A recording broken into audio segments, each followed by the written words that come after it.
All right, so picture this, right?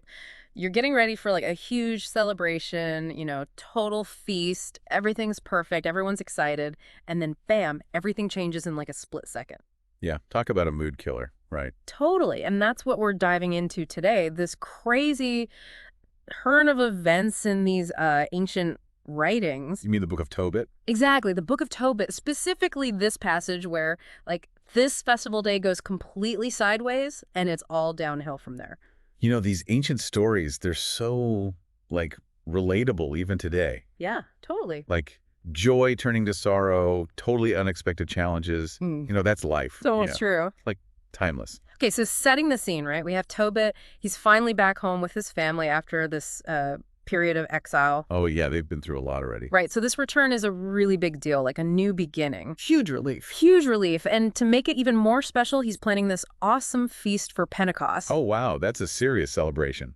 Right, it's supposed to be this joyous, like, communal gathering, the whole community coming together. So to come back from exile and then plan a big feast like that, I mean, that's got to be a powerful symbol, right? Totally, a symbol of hope, rebuilding their lives, their community. New beginnings. Exactly, new beginnings, so everything's ready for this fine dinner, as the text puts it. Tons of food. Sounds amazing. Right, all set for this awesome get-together, but then here's where things take a turn. Tobit tells his son Tobiah, he's like, hey, go find a poor but, God-fearing person from our community, from the exiled community, to come share the meal. That's interesting. What do you think that says about Tobit right off the bat? Well, I mean, he's clearly a generous guy, right? Yeah, for sure. Even when he's celebrating this huge moment for himself, his family, his first thought is to help someone less fortunate.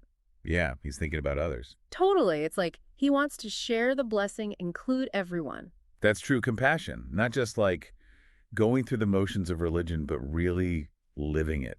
Right. It's about action. Absolutely. Okay, so Tobiah heads out to find a guest, but, and this is where it gets crazy, he comes back with some awful news. Uh-oh. Yeah, he cries out, he's like, Father, one of our relatives has been murdered. He's just lying there in the marketplace, strangled.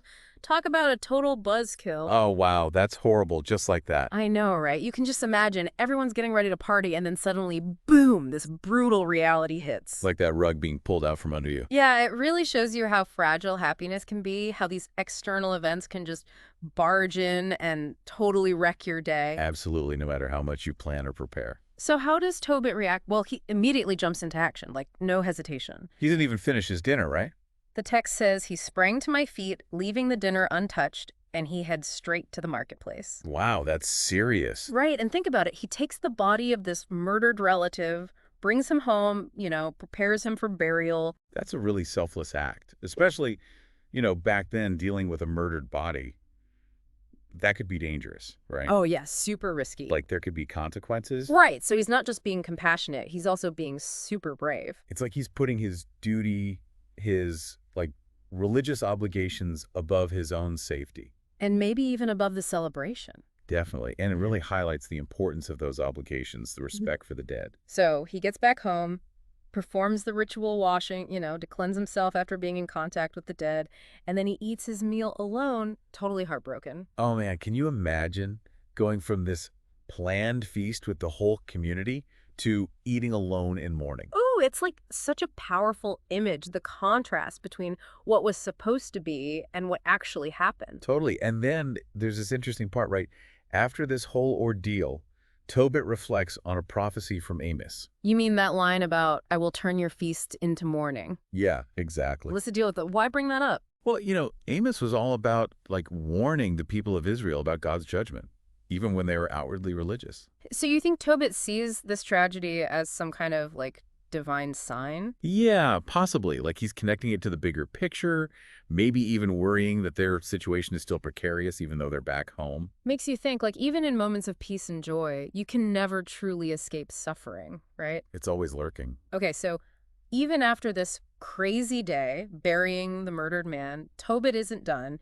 He goes out at sunset to actually dig the grave. Wow, he's really dedicated. Yeah, he's committed to doing what he thinks is right no matter what. That's true conviction. But here's the thing. His neighbors, they don't get it. They actually make fun of him. Really? Yeah, they're like, this guy's crazy. Doesn't he remember what happened last time? He was almost killed for doing this kind of stuff. Wait, what happened last time? Oh, yeah, the text mentions he was hunted down for doing something similar before, like burying someone who wasn't supposed to be buried or Hmm. something. So he knew the risks, and he still did it. Exactly. He was willing to put himself in danger because of his beliefs, which is, pretty amazing, Yeah, that takes a lot of courage. but also kind of foolish, maybe. Well, yeah, it makes you wonder, when does personal conviction become, like, reckless? Right. At what point are you putting yourself or even your family in unnecessary danger? That's a tough question. It is okay. So after this whole night of burying the dead, Tovit goes to sleep in his courtyard, right? And it's super hot, so he leaves his face uncovered. I can relate to that. And then this is where it gets almost funny. Like, you can't make this stuff up. What happens? Bird poop falls into his eyes. What? Are you serious? Dead serious sparrow droppings, the text says. You've got to be kidding me. After everything he went through, that's what brings him down. I know, right? It's like almost absurd. It's like life has a weird sense of humor, you know? It really does. So he tries to get help, uses ointments, but it just keeps getting worse. Yeah, eventually he goes completely blind and stays that way for 4 years. 4 years, it's a long time. I know. Can you imagine suddenly losing your sight and not knowing if you'll ever get it back? I mean, that would be a huge adjustment, not to mention the impact on his family. Totally. And the text actually mentions how distressed his family was, so it clearly affected everyone around him. And, think about the practical side of things. He can't work. He needs constant care. Right, so it's a huge burden. Absolutely. But there is a little bit of good news. For a while, anyway, his relative, Carr, steps in to help. Oh, that's good. Yeah, he takes care of Tobit for 2 years. At least that's something, a bit of support during that difficult time. Yeah, a little bit of a break for the family. Shows the importance of family, having people you can rely on. For sure, but then Ahikar has to leave. He goes to Elam. And Tobit and his wife, Anna, they're kind of on their own again. So what happens next?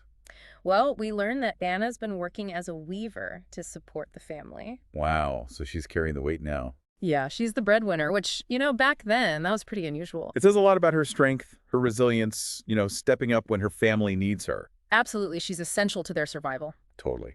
Okay, so one day, Anna finishes a weaving project, and her employers, they pay her wages, but they also give her a young goat as like a bonus or something. A goat. Huh, that's an interesting bonus. I know, right? But it seems like a good thing, right? Maybe they can sell it or use it for milk or whatever. Yeah, it's a little extra something for the family. But when Anna brings the goat home, Tobit, he immediately gets suspicious. He's like, where did you get this goat? Did you steal it? We can't eat anything stolen. Wow, he jumps right to that conclusion. Yeah, like no trust whatsoever. I mean, I guess after everything that's happened, he's probably on edge.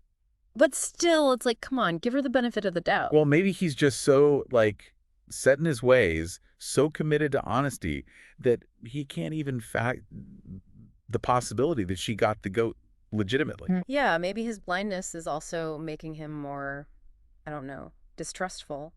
That's possible. If you can't see what's happening, you rely more on your assumptions. Right. And his assumption is that she must have done something wrong.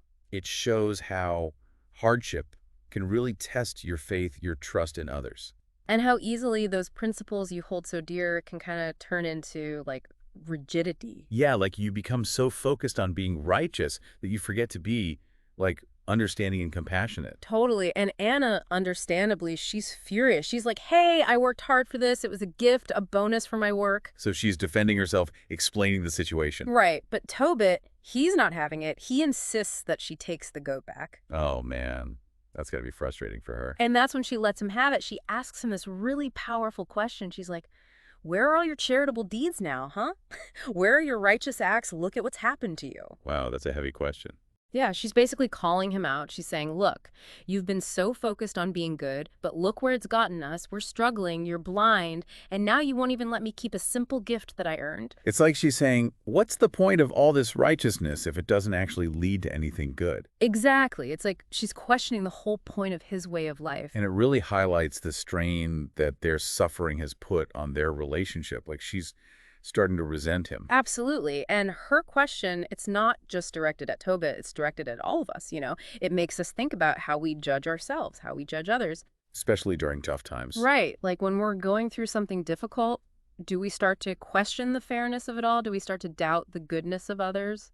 Yeah, those are tough questions, and there are no easy answers. So let's recap. We've got this planned feast that turns into a total disaster, this random act of violence that disrupts everything. And then Tobit, he steps up, even though it's dangerous. He does what he thinks is right. But then he gets hit with this totally unexpected misfortune, the blindness. And it just drags on for years. And then it puts this huge strain on his family, on his relationship with Anna, to the point where she's questioning everything he stands for. It's like this roller coaster of emotions, from joy to sorrow to frustration, anger, resentment. It's the human experience in a nutshell, right? Absolutely. It's messy, unpredictable, and often unfair. And the question Anna asks, it really sticks with you. It makes you think about your own life, your own beliefs. Yeah. Have you ever been in a situation where you're doing what you think is right, but it's just leading to more suffering?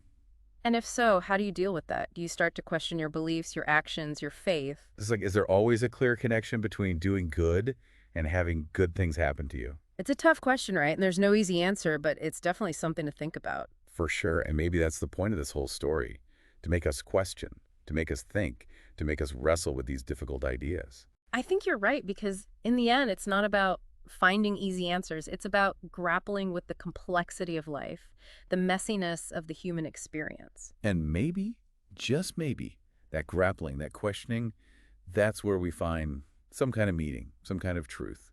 I like that. Yeah. Finding truth in the messiness, I think that's something we can all relate to. Absolutely. And it's something that we can continue to ponder long after this deep dive is over. That's the beauty of these ancient texts. They keep us thinking, they keep us questioning, they keep us engaged. Yeah, they offer a glimpse into the past, but they also illuminate the present and maybe even the future. Well said. And on that note, I think we'll wrap it up here for today. Sounds good. Thanks for joining us on this deep dive into the Book of Tobit. It's been enlightening, to say the least. It has been. And as always, keep those questions coming, keep exploring, keep digging deeper. And don't be afraid to get a little messy along the way. Exactly. Sometimes the mess is where the real treasures are hidden. Well said. Until next time, keep searching. And keep questioning everything.